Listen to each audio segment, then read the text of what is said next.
Hello student, कैसे हैं आप सभी लोग। मैं एजुकेशन डिपार्टमेंट से चित्रा मिश्रा।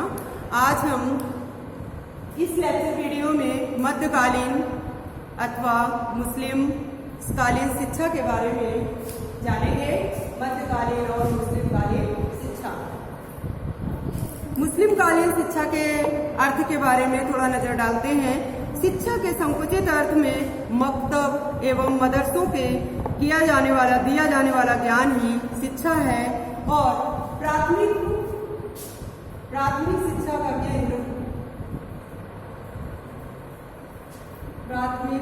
का केंद्र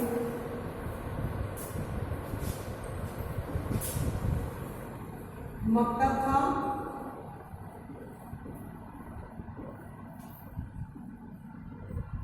और उच्च शिक्षा का केंद्र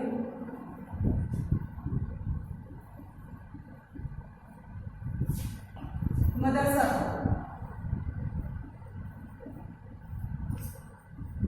अर्थात प्राथमिक शिक्षा मकतब में दी जाती थी और उच्च शिक्षा का जो प्रक्रिया थी, जो शिक्षा थी, वो मदरसा में दी जाती थी। मुस्लिम कालीन शिक्षा के मूल सिद्धांत एवं विशेषताएं। मूल सिद्धांत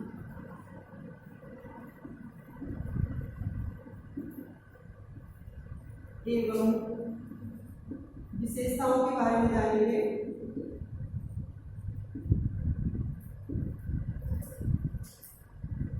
मूल सिद्धांत एवं विशेषताएं। सबसे पहला है शिक्षा का संरक्षण। इस काल में शिक्षा को राज्य का संरक्षण प्राप्त था, जबकि बौद्ध कालीन में इस तरह का कुछ भी ऐसा शिक्षा का जो था उसके लिए 200 गांव दिए गए थे, जिसके आधार पर मठ और बिहार में शिक्षा संचालित थी। और इसमें जब मुस्लिम कालीन शिक्षा में हमने अवलोकित किया तो उसमें शिक्षा का जो संरक्षण था वो राज्य को प्राप्त था। दूसरा है कला कौशलों की प्रगति। चित्रकला, संगीत, नृत्य, मूर्तिकला, बागवानी आदि कला कौशलों पर विशेष ध्यान दिया जाता था। इसके बाद अनिवार्य शिक्षा, फिर निःशुल्क शिक्षा, हस्तकलाओं की शिक्षा, नेक्स्ट है गुरु शिष्य संबंध जो थे, और साहित्य एवं इतिहास का विकास, स्त्री शिक्षा, कक्षा नायकी पद्धति, दंड व्यवस्था, सैनिक, व्यवसायिक, चिकित्सा शास्त्र, उर्दू भाषा तथा धार्मिक एवं लौकिक शिक्षा, एंड लास्ट है विशिष्ट उपाधियां या प्रमाण पत्र। पहली अनिवार्य शिक्षा थी। जो भी विषय अनिवार्य रखे गए इसके अंदर वो अनिवार्य शिक्षा लागू की गई कि आपको ये शिक्षा ग्रहण करनी है। निःशुल्क शिक्षा का प्रावधान था, जो भी शिक्षा दी जाती थी उसमें निःशुल्क शिक्षा ही दी गई। हस्तकलाओं की भी शिक्षा का वहाँ पर प्रवेश था, हस्तकलाओं की भी शिक्षा का ज्ञान कराया जाता था। गुरु शिष्य संबंध, इसमें भी पिता पुत्र जैसे ही थे। और साहित्य एवं इतिहास का विकास भी बहुत ही उच्च स्तर पर था। स्त्री शिक्षा में स्त्रियों की शिक्षा कराई भी जाती थी और नहीं भी कराई जाती थी। दोनों सकारात्मक और नकारात्मक इसमें विचार है। नेक्स्ट कक्षा नायकी पद्धति। हमने वैदिक टाइम पीरियड से वैदिक कालीन शिक्षा में कक्षा नायकी पद्धति को अवलोकित किया, हमने उसको स्टडी किया, अध्ययन किया। और मुस्लिम कालीन शिक्षा में भी कक्षा नायकी पद्धति प्रणाली लागू थी। उसमें एक बच्चे को पूरे क्लास में, बच्चों के बीच में एक बालक को मॉनिटर बना दिया जाता था और वही पूरे क्लास को देखता था। इसके बाद सैनिक, व्यवसायिक, चिकित्सा शास्त्र, उर्दू भाषा तथा धार्मिक एवं लौकिक शिक्षा। इस तरह की धार्मिक एवं लौकिक शिक्षा का भी ज्ञान कराया जाता था। भाषा इसमें उर्दू थी। वैदिक कालीन शिक्षा में हमने भाषा संस्कृत पढ़ी और बौद्ध कालीन शिक्षा में पाली भाषा पढ़ी, और इसके बाद मुस्लिम कालीन शिक्षा में हमने उर्दू भाषा को पढ़ा। इस तरह से 3 टाइम पीरियड में 3 भाषाओं का प्रयोग हुआ। विशिष्ट उपाधियां या प्रमाण पत्र, जो उपाधियां और प्रमाण पत्र थे वो भी आखिरी में दिया जाता था। इसके बाद उद्देश्य।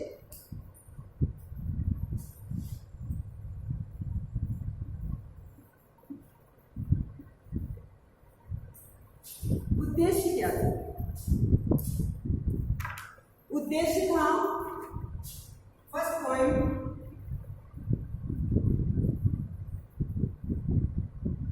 इस्लाम प्रचार का सिद्धांत। इस्लाम संस्कृति का प्रचार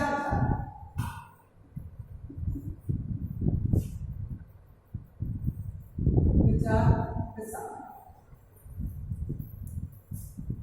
पूरे राज्य में इस्लाम संस्कृति का ही प्रचार प्रसार था और इसके अलावा किसी भी हिंदू, जैन और भी जो भी संस्कृतियां थी उनको किसी भी तरह से कोई भी संरक्षण प्राप्त नहीं था। सिर्फ मुस्लिम ही, सिर्फ इस्लाम के ही इसका पूरा इस्लाम संस्कृति का ही प्रचार प्रसार करना था।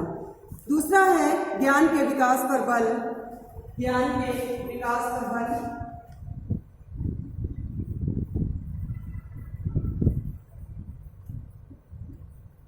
ज्ञान के विकास पर बल। ज्ञान कैसा है? ज्ञान अगर कम है तो उसको और भी अधिक ज्ञान कराया जाता था। ज्ञान के विकास पर बल दिया जाता था। बुद्धिमत्तापूर्ण जितने भी थे वो ज्ञान के विकास पर बल दिया गया। धार्मिकता का प्रवेश, नैतिक एवं चारित्रिक विकास और कला, कौशल एवं व्यवसाय की शिक्षा। नैतिक एवं चारित्रिक विकास का भी उल्लेख किया गया। कला, कौशल एवं व्यवसाय की शिक्षा का भी उल्लेख किया गया कि कला, कौशल जितनी भी कलाएं हैं उसके बारे में अध्ययन कराना और व्यवसायों की शिक्षा के बारे में भी बताना। जो बालक अपनी शिक्षा ग्रहण करके निकले तो उसे व्यवसाय की भी शिक्षा को ज्ञात कराया जाता था। इसके बाद है हम मध्यकालीन में जो मुस्लिम कालीन शिक्षा है इसके गुणों के बारे में जानेंगे। गुण क्या है? मेरिट। सबसे पहला पॉइंट है प्राथमिक एवं उच्च शिक्षा की अलग अलग व्यवस्था। अलग केंद्र भी बने थे। हमने आपको बताया कि प्राथमिक शिक्षा के लिए मकतब केंद्र बना था और उच्च शिक्षा की व्यवस्था के लिए मदरसा केंद्र बनाया गया था, जिसमें प्राथमिक शिक्षा की अलग व्यवस्था थी और उच्च शिक्षा की अलग व्यवस्था थी। दूसरा पॉइंट है शिक्षा की निःशुल्क व्यवस्था। शिक्षा की जो प्रणाली थी वो निःशुल्क थी। पूरी तरह से ज्ञान का विकास कराया जाता था, बुद्धिमत्ता पर जोर दिया जाता था और योग्यता को प्रमाणित किया जाता था। योग्यता का ज्ञान कराया जाता था। नेक्स्ट, छात्र वृत्तियों की शुरुआत। मुस्लिम कालीन शिक्षा के समय से ही छात्र वृत्तियों की शुरुआत की गई, जिसमें से बालक वैसे तो निःशुल्क शिक्षा ग्रहण करता था, लेकिन उसके लिए छात्रवृत्तियों का भी प्रबंध रखा गया कि वो उसे स्कॉलरशिप या छात्रवृत्ति दी जाएगी, जिससे वो अपनी शिक्षा का निर्वहन भी करेगा। नेक्स्ट है इतिहास लेखन की शुरुआत। इतिहास लेखन की शुरुआत बहुत ही मोस्ट और इम्पोर्टेंट पॉइंट है।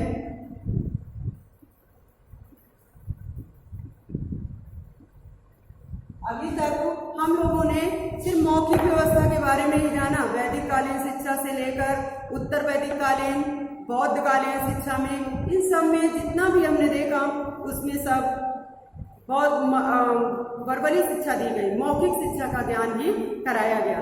लेकिन मुस्लिम कालीन शिक्षा में हमने देखा कि इतिहास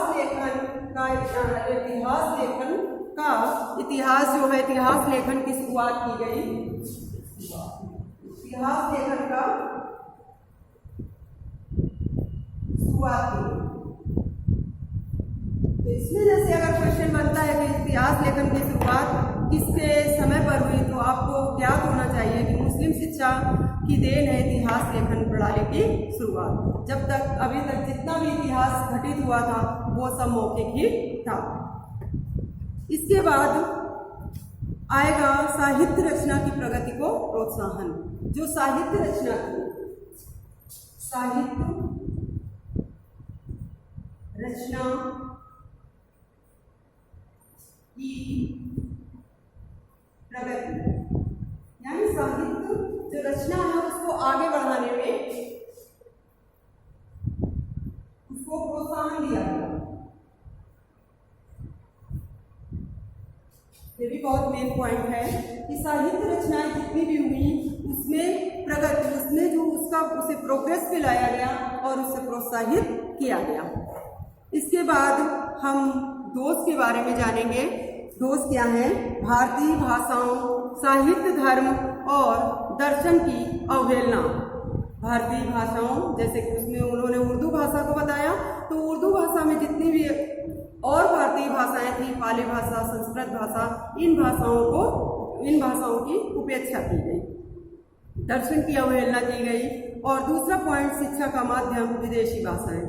तीसरा पॉइंट, रटने पर अधिक बल दिया गया, जबकि रटने पर नहीं, बालक को आत्मसात कराने पर बल दिया जाना चाहिए। चौथा पॉइंट है, कठोर अनुशासन रखा गया, जिसमें कठोर अनुशासन के तहत पूर्ण रूप से बालक का विकास हो पाना संभव नहीं होता। और लास्ट है स्त्री शिक्षा की अवहेलना। स्त्री शिक्षा के लिए इन्होंने स्त्री शिक्षा की उपेक्षा की है, और जो बहुत ही उच्च घराने में स्त्रियां थी वो तो अपने घर में शिक्षा ग्रहण कर लेती थी, लेकिन जो निम्न घराने की स्त्रियां थी उनको शिक्षा का ज्ञान नहीं कराया जाता था, उनके लिए शिक्षा की उपेक्षा रखी गई। इसके बाद हम मकतब के बारे में जानेंगे डिटेल से, और मदरसा के बारे में जानेंगे। मकतब शब्द अरबी भाषा में कुतुब शब्द, मकतब शब्द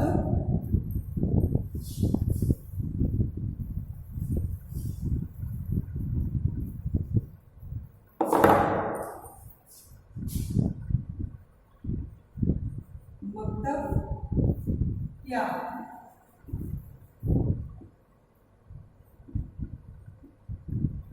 मकतब क्या है? मकतब कुतुब शब्द से बना है।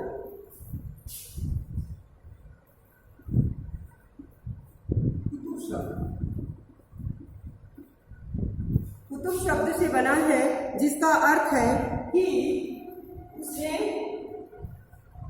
लिखा। कुतुब शब्द का अर्थ है कि उसने लिखा। यह प्राथमिक शिक्षा का केंद्र है। मकतब में प्रवेश के समय बिस्मिल्लाह रस्म। प्रवेश के समय क्या था? प्रवेश के समय बिस्मिल्लाह।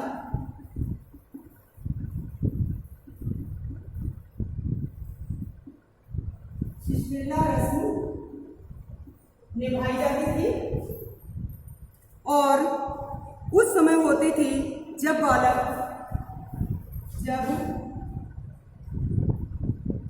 की आयु 4 वर्ष 4 माह और 4 दिन की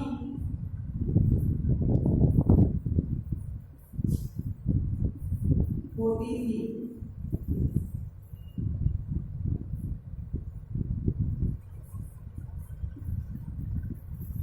चार वर्ष 4 माह और 4 दिन की होती थी। ये मकतब का अर्थ हुआ। अब हम मदरसा के बारे में जानेंगे। मदरसा क्या है?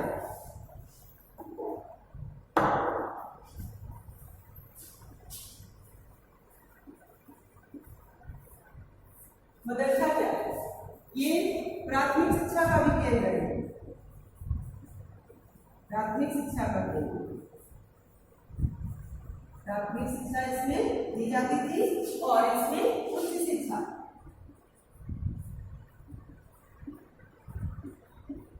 उच्च शिक्षा दी जाती थी।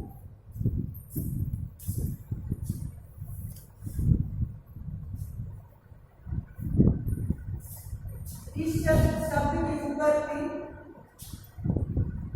फारसी भाषा के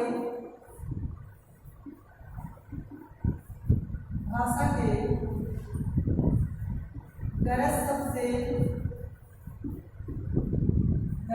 से हुई है।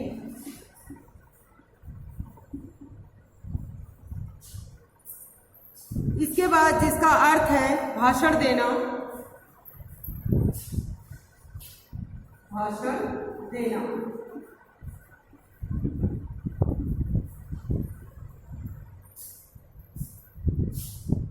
उच्च शिक्षा का अध्ययन काल 10 से 12 वर्ष का था। अध्ययन काल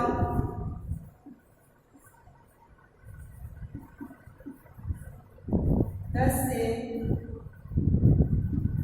12 वर्ष ये उच्च शिक्षा का केंद्र था। फारसी भाषा के मदरसा शब्द का फारसी भाषा के दरस शब्द से उत्पत्ति हुई, जिसका अर्थ हुआ भाषण देना, और इसके बाद अध्ययन काल का समय 10 से 12 वर्ष रखा गया। इस प्रकार हमने भारतीय जो मुस्लिम कालीन शिक्षा के बारे में अध्ययन किया। अब हमारा ये वीडियो समाप्त होता है, हम अगले वीडियो में फिर मिलेंगे।